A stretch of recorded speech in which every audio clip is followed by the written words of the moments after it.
Commercial LPG సరఫరా పంపిణీపై civil supply భవనంలో పౌర సరఫరాల శాఖ కమిషనర్ స్టీఫెన్ రవీంద్ర సమీక్షా సమావేశాన్ని నిర్వహించారు.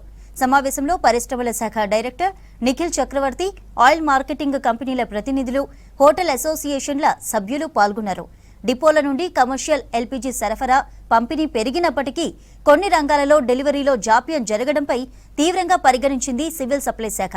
సప్లై చైన్లో కొన్ని అక్రమ పద్ధతులు ఉన్నాయని అనుమానం వ్యక్తం చేశారు. ప్రస్తుత మార్కెట్ డిమాండ్ను తీర్చడానికి 70% కమర్షియల్ ఎల్పీజీ కేటాయింపులను సమానంగా పంపిణీ చేయడానికి చర్యలు తీసుకుంటున్నామన్నారు. హోటళ్లు, పారిశ్రామిక యూనిట్ల పాత డేటా, సగటు అమ్మకాల రికార్డుల ఆధారంగా ఆయిల్ కంపెనీలు కేటాయింపులను నిర్ణయిస్తున్నాయి. అదనపు కోటా లభ్యతను బట్టి డిమాండ్ను తగ్గించడానికి వెంటనే మార్కెట్లోకి విడుదల చేయనున్నారు అధికారులు. కమర్షియల్ ఎల్పీజీ అక్రమ సరఫరా, బ్లాక్ మార్కెటింగ్ను సహించేది లేదన్నారు కమిషనర్ స్టీఫెన్ రవీంద్ర.